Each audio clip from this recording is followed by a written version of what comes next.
Dear students, अस्सलाम वालेकुम। पिछले लेक्चर में हमने closure property of real numbers with respect to addition पढ़ी थी। आज हम रियल नंबर की properties with respect to multiplication पढ़ रहे हैं। तो इसमें हम क्या कहते हैं, क्लोजर प्रॉपर्टी उसमें थी, इसमें भी मौजूद है।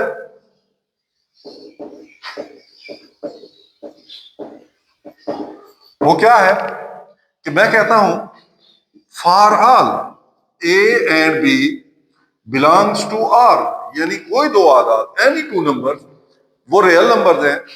अगर उनमें मैं क्लोजर प्रॉपर्टी इस्तेमाल करूं तो जो उनका आंसर आएगा वो भी रियल नंबर ही होगा, यानी रियल नंबर खत्म नहीं होगी। मिसाल के तौर पे मैं लिख सकता हूं A B will be belongs to R. Just you can say 5 multiplied by 4 belongs to R will be equal to 20. This 20 is belong to R. इसका मतलब क्या हुआ कि मेरे पास 5 भी रियल नंबर था, 4 भी रियल नंबर था।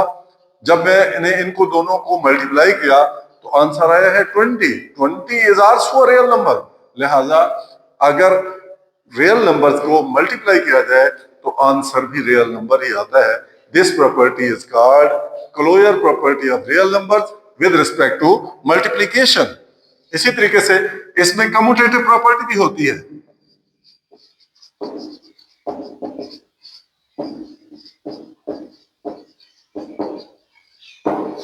कम्यूटेटिव प्रॉपर्टी जैसा कि हम विद रिस्पेक्ट टू एडिशन पढ़ चुके हैं, जगह तब्दील कर देना, आगे पीछे कर देना, यानी डिजिट्स को पहले या बाद में लिखकर मल्टीप्लाई करने से जवाब पे कोई फर्क नहीं पड़ता। तो this property is called multiplicative property with of real numbers. मैं लिख सकता हूं for all A B belongs to R, then 5 multiplied by 4 or 4 multiplied by 5, these are equal because 5 multiplied by 4 भी 20 होता है, 4 multiplied by 5 भी 20 होता है, लेकिन जगह चेंज की है। मैंने पहले 5 पहले था, 4 बाद में था। अब मैंने 4 पहले लिखा है, 5 बाद में लिखा है, तो जवाब में कोई फर्क नहीं पड़ा। लिहाजा इसको मैं मैथमेटिकली यूं लिख सकता हूं A B will be equal to B A. This is called property of real number. इसी तरीके से उसमें आपने एडिशन में भी एसोसिएटिव प्रॉपर्टी पढ़ी थी। अब मल्टीप्लिकेशन में भी एसोसिएटिव प्रॉपर्टी मौजूद है। ये एसोसिएटिव प्रॉपर्टी में लिख रहा हूं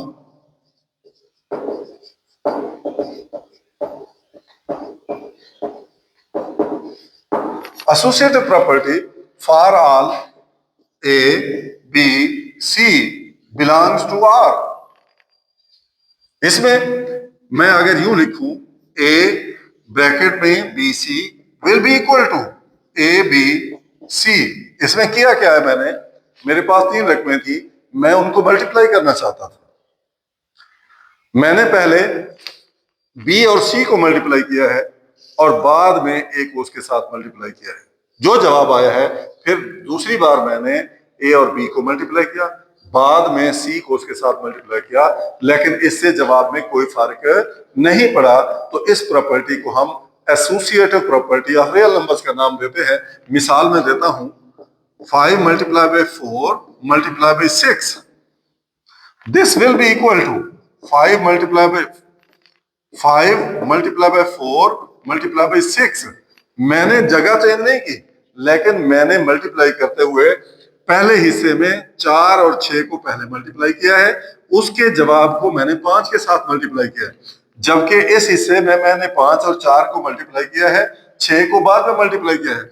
लिहाजा अब मेरे पास जो जवाब आ रहा है ये 24 आ गया, ये 20 मल्टीप्लाई बाई 6 आ गया। आप जानते हैं 5 को अगर 24 से मल्टीप्लाई करें तो 120 आएगा। इसी तरीके से 6 को 20 से मल्टीप्लाई करें तो भी 120 आता है। इसका मतलब यह हुआ कि एसोसिएटिव प्रॉपर्टी रियल नंबर्स पे अप्लाई होती है कि अगर हम आदाद को इस तरह मल्टीप्लाई करें जवाब पे कोई फर्क नहीं पड़ता। इसी तरीके से मेरे पास है आइडेंटिटी। जैसे मेरे पास जीरो था, जब हम जीरो को ऐड करते थे किसी भी नंबर में तो उस नंबर की हालत पे कोई फर्क नहीं पड़ता। लिहाजा वो था एडिटिव आइडेंटिटी। जीरो क्या था? Additive identity. अब मेरे पास है वन। वर्ड क्या कहलाता है? Multiplicative identity.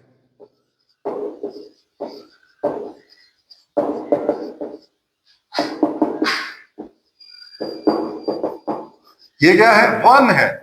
क्योंकि वन को आप किसी भी रियल नंबर से मल्टीप्लाई करें तो जवाब पे कोई फर्क नहीं पड़ता। मैं लिख सकता हूं for all a belongs to R, then one multiply by a लिखूं या ए मल्टीप्लाई बाय वन लिखूं, then answer will be a. Example दे सकता हूं, मैं वन को किसी भी डिजिट से मल्टीप्लाई करूं, वन को 5 से करूं या 5 को 1 से करूं, आंसर विल बी 5।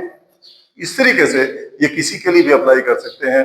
तो रियल नंबर्स में वन एक ऐसा डिजिट है, एक ऐसा नंबर है जिसको किसी भी नंबर से मल्टीप्लाई करेंगे उस नंबर की हालत पे कोई फर्क नहीं पड़ेगा। लिहाजा वन क्या है? Multiplicative identity. इसी तरीके से मेरे पास है इनवर्स।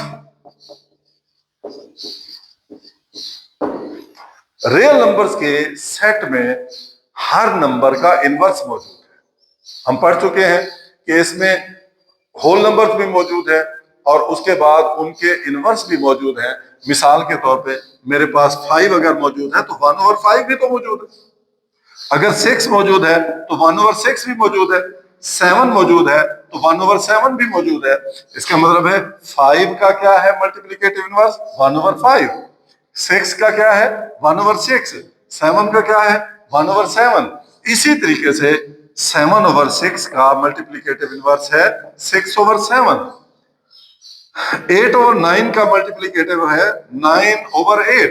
इन सब को अगर आपस में मल्टीप्लाई करें तो जवाब आएगा मल्टीप्लिकेटिव आइडेंटिटी। जबकि जब हम एडिटिव इनवर्स को आपस में ऐड करते थे तो जवाब आता था एडिटिव आइडेंटिटी। लिहाजा जब हम दो एडिटिव इनवर्स को आपस में जमा करते हैं तो जवाब जो आता है वो आता है एडिटिव आइडेंटिटी यानी जीरो। और जब हम मल्टीप्लिकेटिव इनवर्स को आपस में जमा करते हैं, जब मल्टीप्लाई करते हैं तो जवाब आता है multiplicative identity that is equal to 1। So मैं लिख सकता हूं कि a मल्टीप्लाई बाई 1/a लिखूं या 1/a मल्टीप्लाई बाई a लिखूं तो जवाब 1 ही आएगा। ये थी हमारी प्रॉपर्टी रियल नंबर्स की विद रिस्पेक्ट टू मल्टीप्लिकेशन। मिलते हैं अगली वीडियो में इंशाअल्लाह। अस्सलाम वालेकुम।